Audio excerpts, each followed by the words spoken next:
So I think for a lot of parents, they feel that their children were born extremely unwell. For religious reasons or for reasons of nonconformity. And instead of questioning the incompatibility between their children and society, and saying, these things don't fit. One of them is natural, and one of them is not. The child who is born is entirely natural and well equipped to make it into the future. Children are not born superstitious. Children are not born frightened. They're not born nervous. They're not born with an inability to concentrate, I don't believe, in general. So often I hear like, oh, kids they just can't pay attention. They need to be taught to. Or kids, they have terrible social skills. Like my daughter, she's 7 months old. She is better at eye contact than any adult I've ever seen. Right. It's amazing. Like she can pay attention. She can stay on the same task and work incredibly hard at it way longer than I can myself. And to say that, I need to teach her how to do it, I just need to not get in the way. Right. And the idea, of course, that we'll teach children about peace by using violence against them or neglect, which is the same. It's so, it takes a serious amount of brain-bending propaganda to keep a straight mind and think of that. I'll teach my child about how to be a peaceful and good person by hitting them, putting them in a naughty corner, and sending them to bed without dinner. What? Yeah. How are you teaching your child about peace by using aggression? I just remember my own upbringing, and I am confident beyond a shadow of a doubt, especially now that I'm a practicing psychologist, that if I had grown up in modern day US and was in their school systems, I would have definitely been diagnosed with ADHD and put on drugs. Right. Because I was an incredibly stubborn, incredibly skeptical, incredibly defiant, and energetic. No. You see, no, sorry, I'm going to interrupt you. Oh, do I ever feel brave correcting a psychologist about self-knowledge terms? But listen, yes, of course, right? But you're using stubborn and defiant, right? But that's the illness term, right?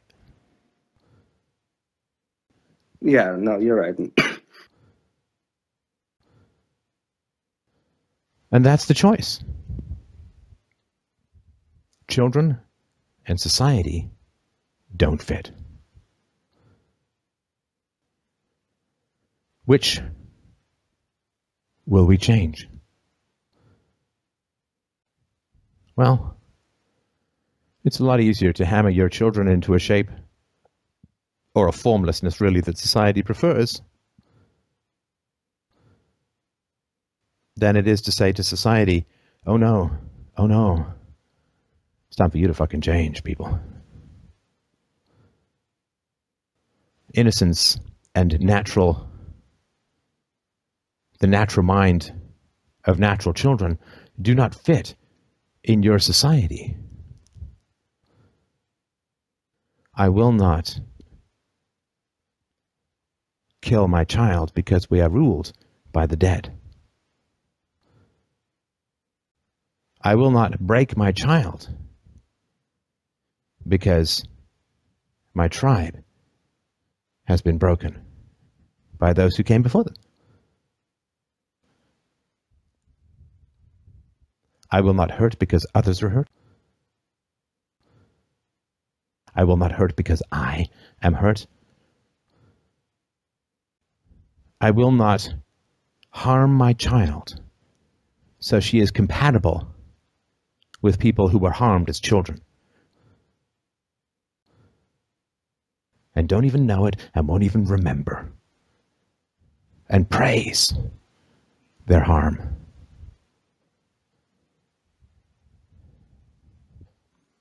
And it's very hard to do that early on in any movement.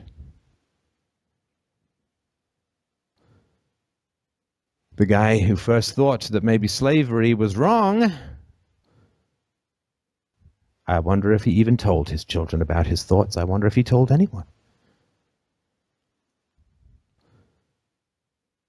So I think that they do or can say that they love their children. They have just been woefully lied to or misinformed, that their children are ill, and that aggression and neglect are the cures. That violence is the chemo of the child born sick.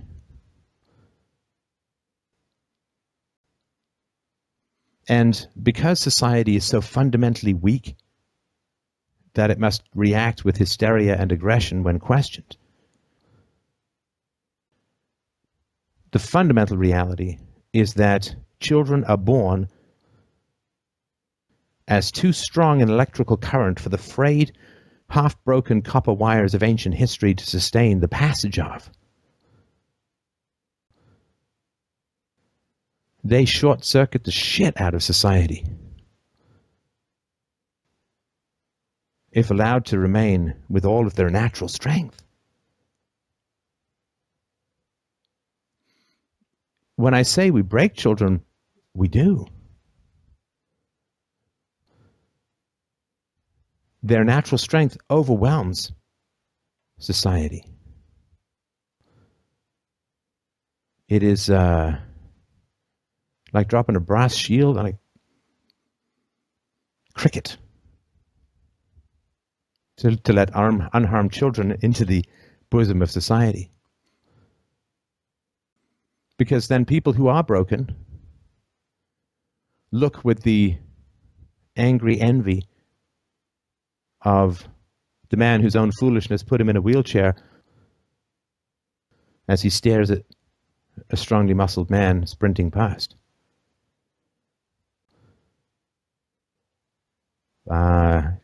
To walk with strong life in the valley of the dead takes a strong will and a strong stomach, because the stench is bad.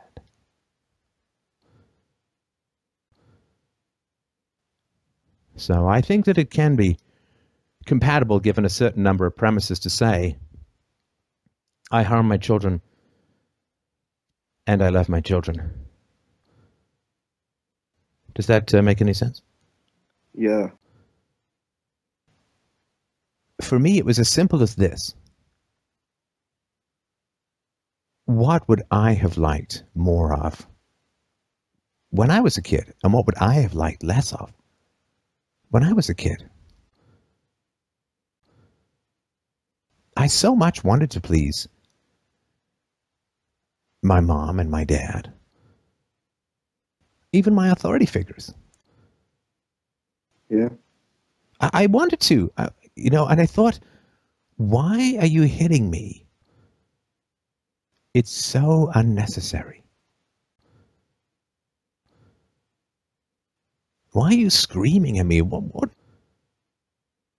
kind of asylum have I been vagina dropped into?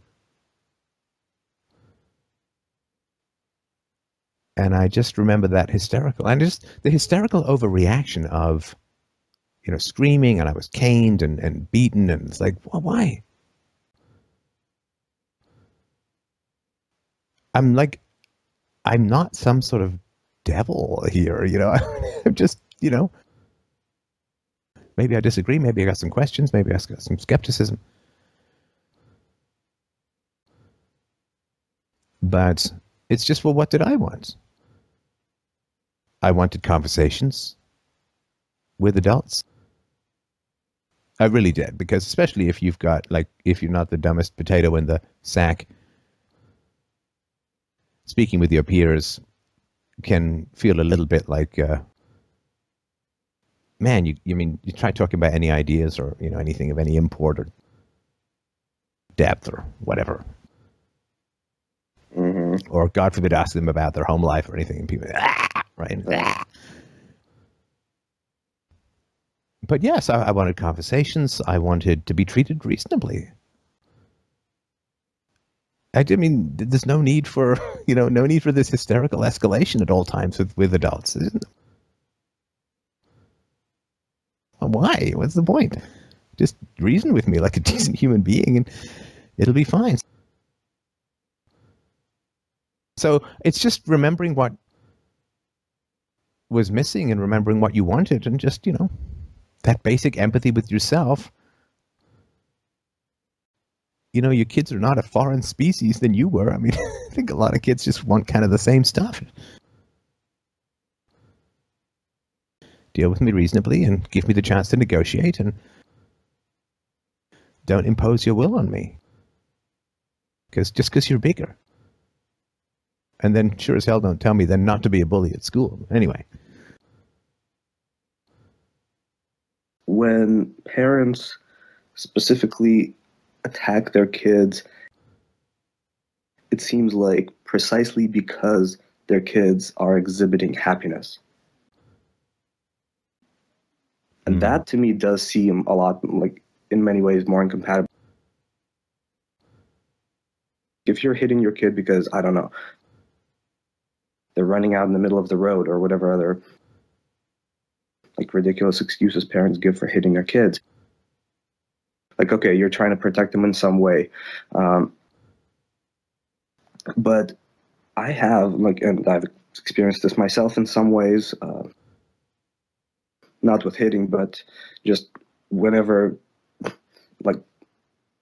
an adult would see me really excited, really happy about something, it's like they felt like it was their responsibility to bring me down a couple of notches. And I see this a lot. And that really, like, if you love someone, right, your goal is their happiness, presumably. At least one of the goals.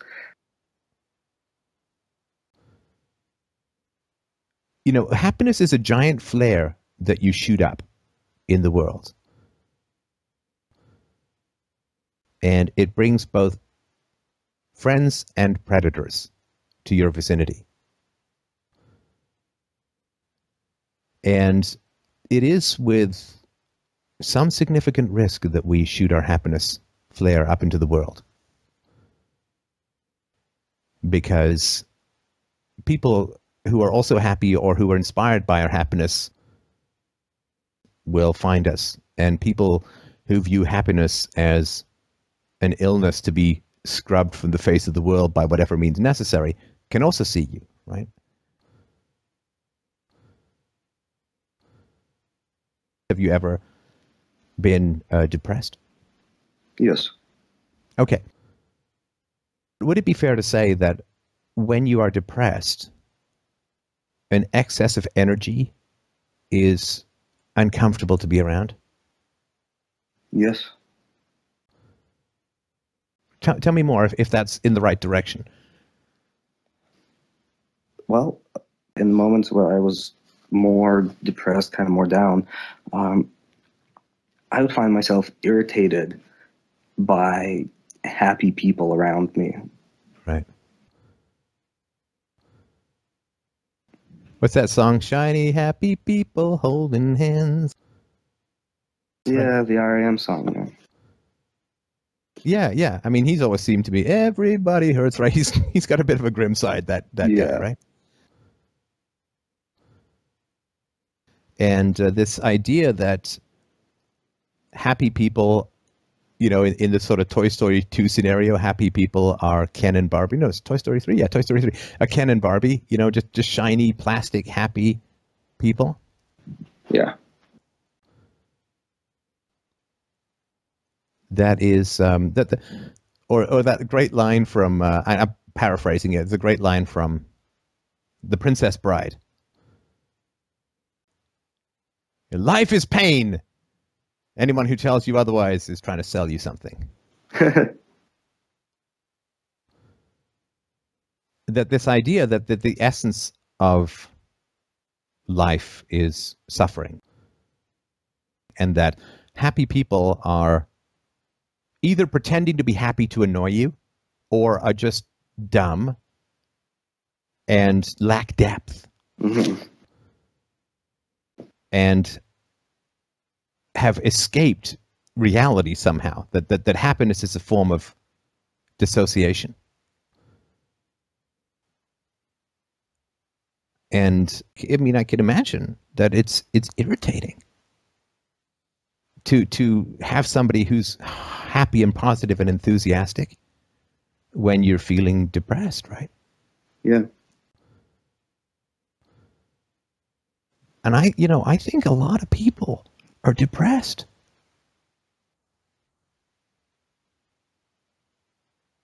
I mean, we live in this wildly unsustainable society, full of ever-increasing rules and predations and regulations and taxes and debt and diminishing economic opportunities. And I mean, and I think when people know that they're on an unsustainable path and that it's not going to be like some blurry, distant, over-the-hill future that bills are coming due or the road hits the wall. But it's, it may seem a million miles away, but it gets a little closer every day. And it is not a million miles away right now. So whatever transition society needs to go through to become a more sustainable and particularly child-friendly society. And so I think it is the natural enthusiasm and excitement of children and their joy, their deep joy at their growing expertise with their minds and with their bodies. It's sort of like, you have a migraine, you're sitting at the kitchen table, and your kid comes in singing a song at the top of his lungs and dancing a jig. And what do you say? Keep it down. Shut up. Stop it. Your happiness is injecting steroids into my misery.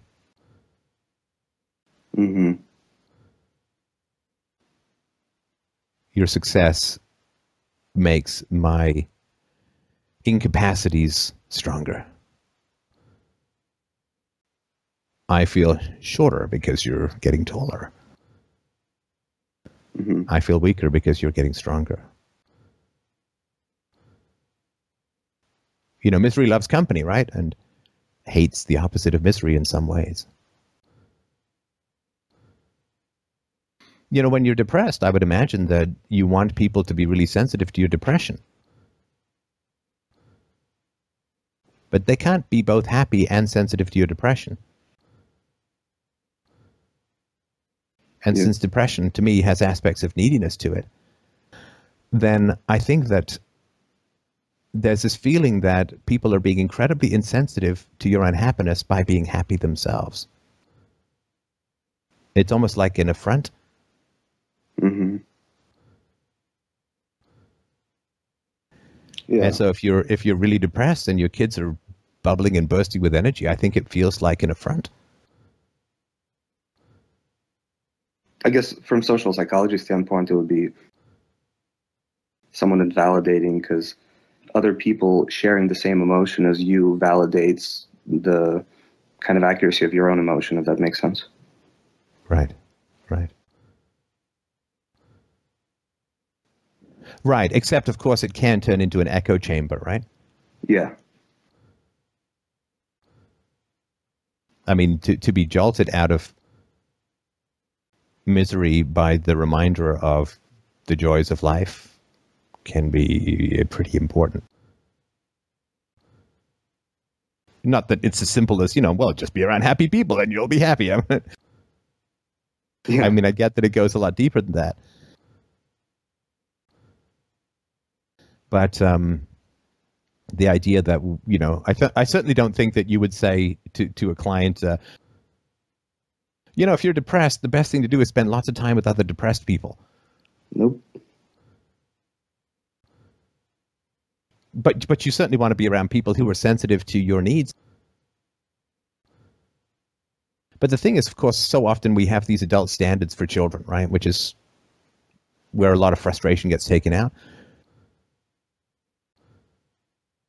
So, if you're depressed and your wife comes in singing a great song and is just dancing around you and doesn't even notice that your head is sort of on the napkin, that would be pretty insensitive, right? But that's because she's an adult. But kids don't have that as much yet. I mean, they have some, but not as much. And it's not the same if your 4-year-old comes in banging a drum and singing at the top of his lungs. Right? It's just not the same. Mm-hmm.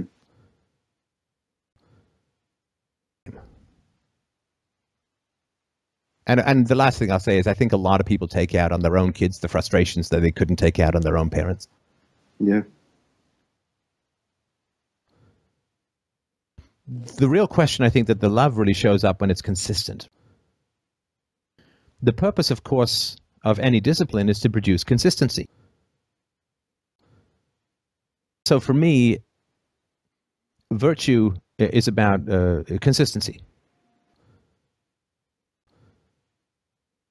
Mm-hmm. And so if two people are acting virtuously, it means they're acting consistently, and therefore if their brains sync up, they're going to stay synced to the greatest degree, if that makes any sense.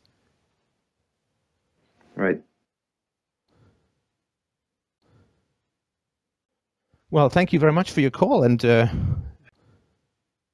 congratulations on being a dad. It's a very exciting thing, and it's an incredibly awesome responsibility. Mm-hmm. And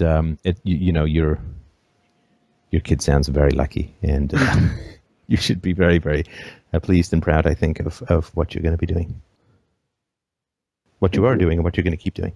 Thank you so much. Thank you very much. Appreciate that. Take care. You too.